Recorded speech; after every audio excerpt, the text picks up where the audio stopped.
रवां साल अप्रैल में IT बरामदात में 62.3% इजाफा रिकॉर्ड किया गया।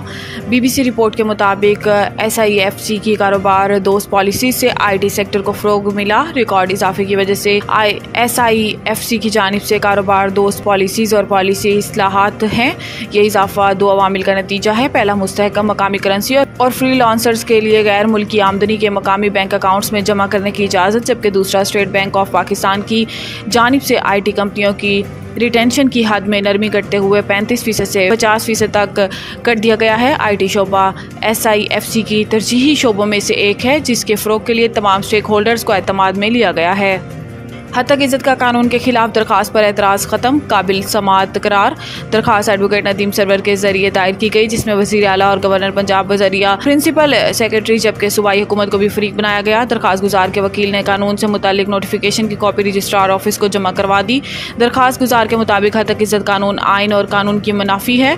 हद तक इज़्ज़त ऑर्डीनेंस और हद तक इज़्ज़त एक्ट की मौजूदगी में नया कानून नहीं बन सकता। हद तक इज़्ज़त कानून में सहाफ़ियों से मुशावरत नहीं की गई, जबकि कानून जल्दबाजी में सहाफ़ियों और मीडिया को कंट्रोल करने के लिए लाया गया है।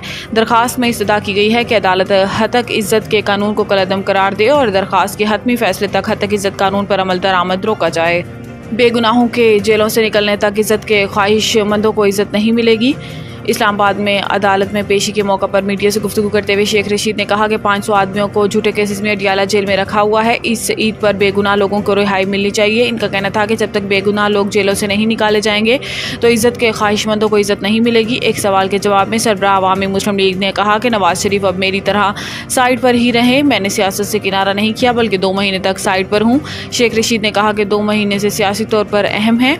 इनमें चोर लुटेरों की सियासत का फैसला होगा। इस बार ईद के बाद कुर्बानी होगी और खाल समेत होगी।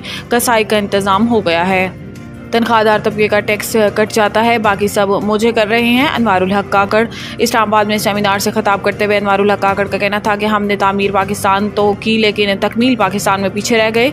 हमारे लिए रोज़ नए नए चैलेंजेस पैदा हो रहे हैं। सेनेटर अनवारुल हक काकड़ का कहना था कि हमारा मसला ये है कि हमारा एक्सपोजर कम हो गया है। कौमें जितना कमाती हैं उतना ही खर्च करती हैं। टैक्स टू GDP शरह मईशत का तयन करती है। हमारे यहाँ हमेशा रोना रोया जाता है कि तालीम पर 2% खर्च होता है। मेरा ये सवाल है कि आप हुकूमत को कितना कमा कर देते हैं। इनका कहना था कि हमारी 80% मईशत बगैर दस्तावेजात के है, जबकि मगरिब में जूस की खरीदी जाने वाली बोतल भी डॉक्यूमेंटेड है।